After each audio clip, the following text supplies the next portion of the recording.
Fala pessoal, beleza? Pessoal, agora nós vamos começar um módulo 5. E aí, pessoal, vamos fazer uma retrospectiva rápida aqui. Falamos do pré-requisito para a produção de leite, falamos daquelas medidas de impacto imediato, né? Aquilo que pode ser feito de bate-pronto quando você começa um trabalho em uma propriedade ou na sua propriedade. Falamos da alavancagem do sistema de produção, né? Como que você alavanca o sistema de produção através principalmente do manejo reprodutivo. Falamos como que você agrega valor ao rebanho e ao produto. E agora, pessoal, seguindo esse cronograma, seguindo esse raciocínio, nós vamos pensar no futuro. Nós vamos falar de planejar o negócio para frente. E aí nós podemos pensar num planejamento aí de curto prazo, num planejamento de médio prazo e num planejamento de longo prazo. E aí, pessoal, esse primeiro planejamento aí, planejando o futuro, obviamente, nós vamos tratar do futuro de qualquer fazenda, que são o quê? São as bezerras e as novilhas, né? Muitas vezes elas ficam de lado na fazenda, mas nós precisamos prestar atenção nela. Então, o primeiro assunto desse módulo aí de planejamento de futuro, é manejo de cria da bezerra aí. Vamos dividir aí primeiro manejo de cria e depois nós vamos falar de manejo de recria.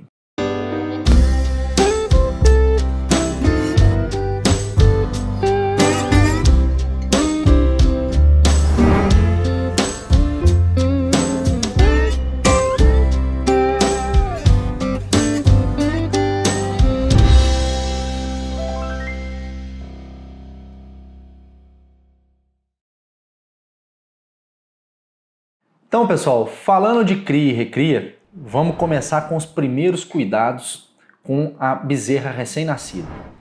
E aí, mais uma vez, do ponto de vista bem prático, né, tentando transmitir para vocês o que a gente realmente aplica no campo, né, trazendo do nosso conhecimento prático mesmo de primeiros cuidados com bezerra.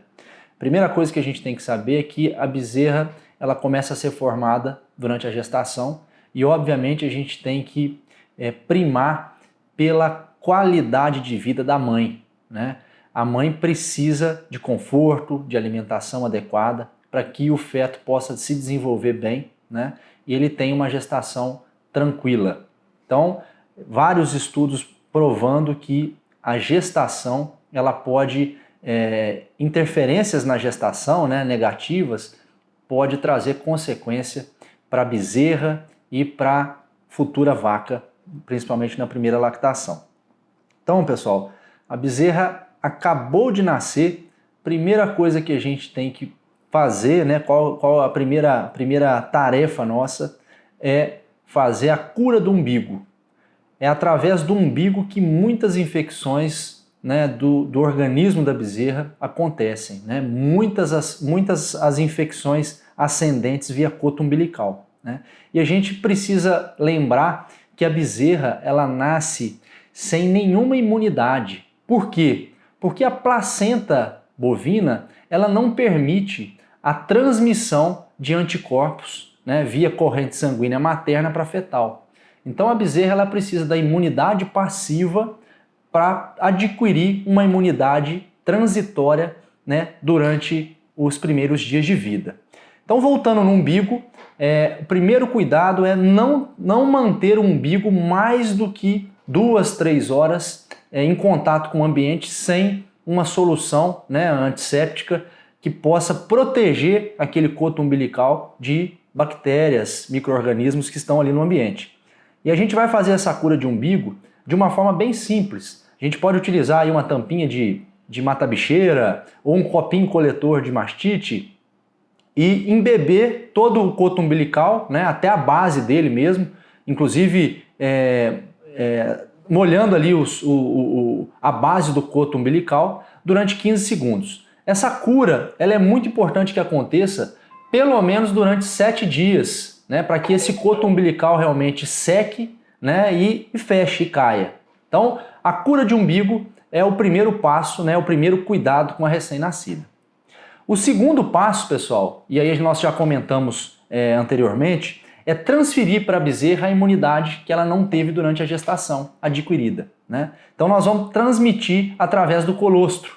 O colostro é o primeiro leite ordenhado da mãe, né? Ele é riquíssimo em imunoglobulinas, né, anticorpos necessários para conferir essa imunidade passiva à bezerra.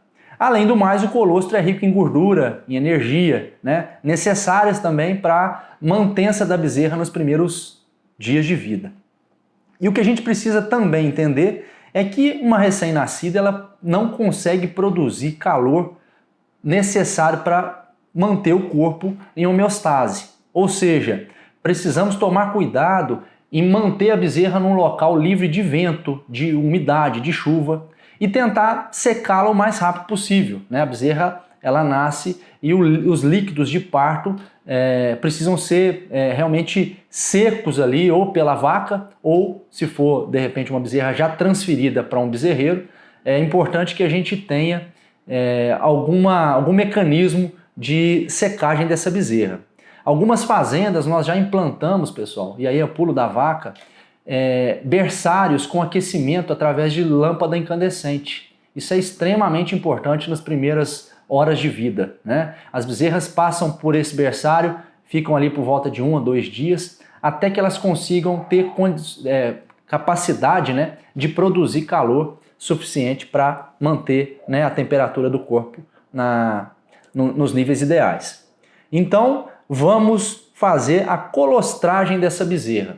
De que forma? Primeira coisa, precisamos ordenhar a mãe, obviamente, né? A ordenha ela precisa ser feita de uma forma higiênica, né? Não dá para ordenhar colostro à mão. É o que a gente vê muito nas propriedades, fazendas que ordenham a vaca recém-parida à mão. A gente vê que toda a sujidade da base do úbere vai cair no colostro.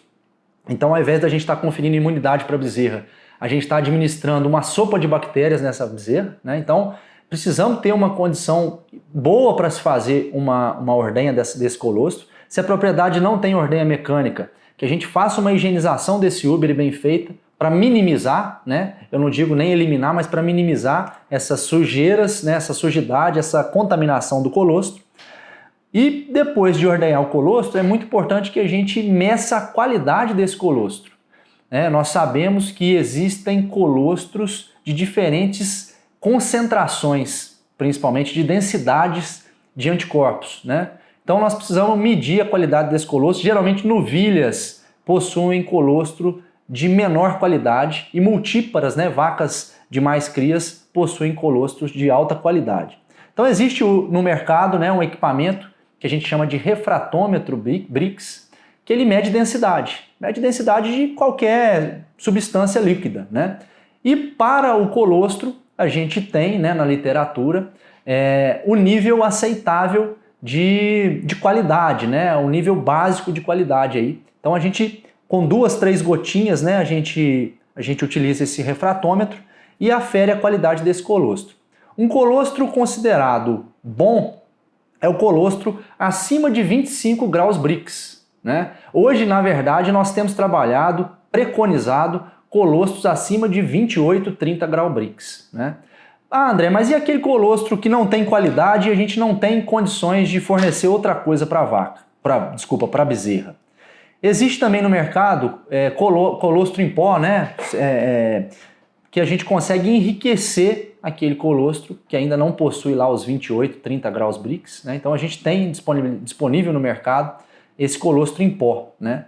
Além do mais, além dessa possibilidade do colostro em pó, é muito importante que a gente tenha na fazenda o banco de colostro, que nada mais nada menos do que um freezer, né? Ou o congelador da geladeira, que a gente tem ali uma quantidade boa de colostro de ótima qualidade congelado. De repente aquela multípara que produziu lá 15 litros, 20 litros de colostro na primeira ordenha, foi fornecido para a bezerra e teve sobra, né? Então essa sobra ela é congelada e existe um critério para isso que a gente vai mencionar depois.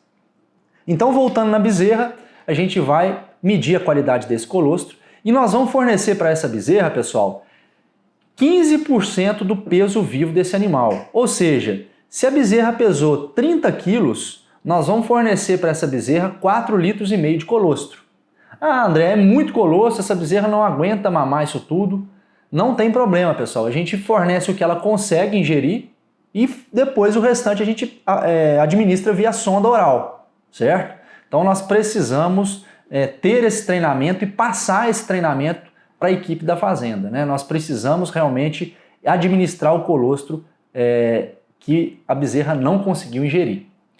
Bom, como que nós podemos fazer para a bezerra ingerir o colostro de uma forma rápida? Não tem segredo, é sonda. E quanto mais cedo ela ingere esse colostro, mais rápido ela adquire imunidade, né? A gente sabe que a absorção de imunoglobulina através da parede intestinal da bezerra, ela é ótima nas primeiras 2, 3 horas, né? E a partir de 12 horas essa bezerra já não está absorvendo praticamente nada de imunoglobulina. Ou seja, se a bezerra nasceu na madrugada, imediatamente no início da manhã, quando a gente chegar na propriedade, nós precisamos fornecer esse colostro para a bezerra. E se, obviamente, ela pare durante o dia, nós precisamos parar o que está fazendo, o que está sendo feito, e focar nessa colostragem. Bom, como que a gente mede se essa colostragem foi bem feita?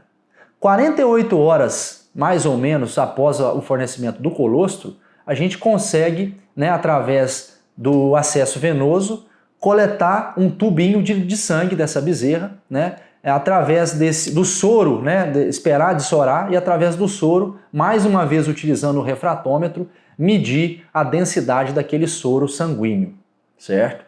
A medida de referência para essa densidade do soro da bezerra bem colostrada é acima de 8,5 graus Brix.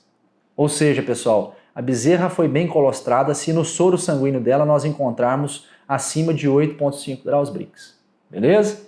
É muito importante que a gente faça bem essa cura do umbigo e que a gente colostre imediatamente a bezerra após o nascimento com colostro de boa qualidade, porque assim a gente garante 80% do sucesso, né, de vida dessa bezerra nos próximos dias, nos próximos meses. Ok? Na próxima aula a gente vai comentar um pouco mais sobre as doenças relacionadas à cura de umbigo mal feita e à colostragem ineficiente. Ok? Um abraço, até lá!